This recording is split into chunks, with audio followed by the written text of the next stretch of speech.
다음 주제로 넘어가겠습니다. 아마 요즘 우리가 가장 절실하게 피부로 느끼는 문제가 아닌가 싶습니다. 기후 위기 대응 방안입니다. 날이 갈수록 폭염, 혹한 등 극한의 기후와 이로 인한 자연재해가 잇따르고 있습니다. 이런 위기 상황에 대처하기 위해 각 후보들 어떤 생각을 갖고 계신지 에너지 정책 포함해서 기후 위기 관련 공약 들어보겠습니다. 이번에는 이준석 후보부터. 시간은 1분 30초입니다.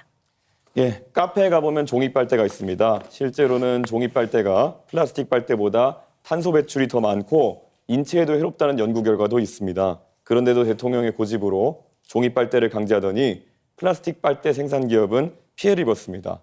근데 정권이 바뀌니까 또 정책이 바뀌어가지고 이번에는 종이 빨대 생산업체들이 파산 위기에 몰렸습니다. 2001년 천성산 도롱뇽 사건 기억하실 겁니다. 터널이 생기면 도롱뇽이 피해를 입는다면서 어느 스님이 단식 농성을 하시는 바람에 시공업체는 140억 가까운 피해를 봤습니다.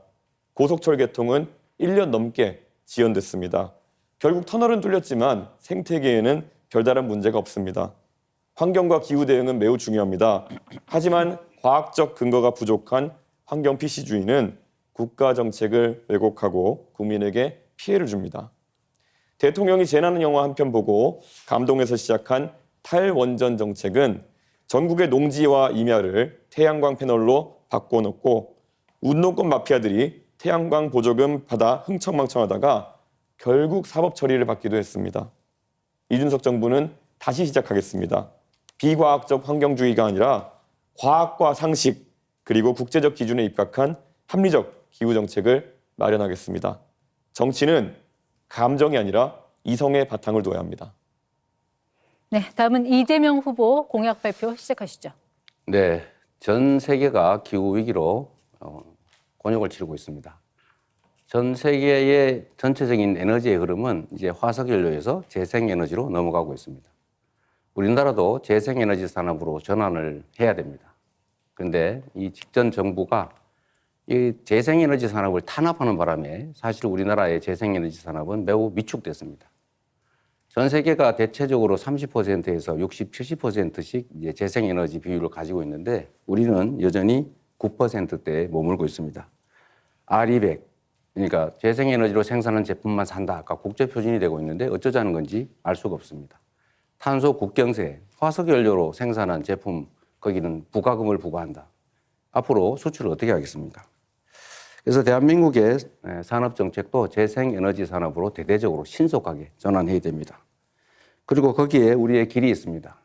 서남해안 중심으로 또는 소멸의 위기를 겪는 농어촌 중심으로 재생에너지 즉 태양광, 풍력 발전들을 대대적으로 해야 됩니다. 전남 일대에 지금 재생에너지가 송전망이 부족해서 추가 발전 허가가 나지 않습니다. 신속하게 송전망을 건설해야 됩니다. 해당 지역에 데이터 센터 같은 에너지를 많이 사용하는 그런 기업들을 유치하고 재생에너지 중심의 산단, 즉 R200 산단을 만들어야 됩니다. 그래야 우리가 새로 살 길이 생긴다. 새로운 기회다. 이런 말씀 드립니다. 네, 다음 김문수 후보 공약 듣겠습니다. 문재인 정부는 기후위기 대응을 한다면서도 탈원전 정책을 강행을 했습니다. 그 결과로 원전 생태계가 완전히 무너지고 원전 발전을 가스 발전으로 대체하면서 수십조 원의 피해가 발생을 했습니다. 그런데 이재명 후보는 재생에너지 확대만 주장하지 원전에 대해서는 더욱 필요하다는 이야기를 안 하고 있습니다. 온실가스를 가장 적게 배출하는 에너지가 바로 원자력 발전입니다. 원자력 발전 단가는 50원이나 60원 사이입니다. 반면에 재생에너지 발전 단가는 300원이 이릅니다. 이 폭염으로 에어컨 사용이 늘어나고 AI 사용으로 전기가 많이 필요한데 이럴 때 값싸고 안정적이고 깨끗한 원자력 발전이 많이 준비하는 것이 국가 에너지 전략의 핵심이라고 생각합니다. 글로벌 기후 총회에서도 2050년 탄소 중립을 위해서 원전을 3배로 늘리자며 30개국 이상이 동참을 했습니다. 기후위기 대응에서 원전을 외면하는 것은 불가능한데 이재명 후보는 원전이 위험하다면서 적절하게 섞자고만 합니다. 우리는 원전을 중심에 두고 조력과 풍력 같은 재생에너지도 병행하겠습니다. 네, 이어서 권영국 후보입니다. 네, 국민 여러분, 기후 위기는 온실가스의 43%를 배출하는 10대 대기업과 부유층으로부터 발생합니다. 그러나 피해는 가난한 서민과 사회적 약자에게 전가됩니다. 지난 3월에 산불로 31명이 희생되고 서울 면적의 1.7배가 불타 없어졌습니다. 폭우와 홍수로 반지하방에 살던 가족이 죽고 여름 폭염으로 노동자, 농민, 어르신들이 쓰러졌습니다.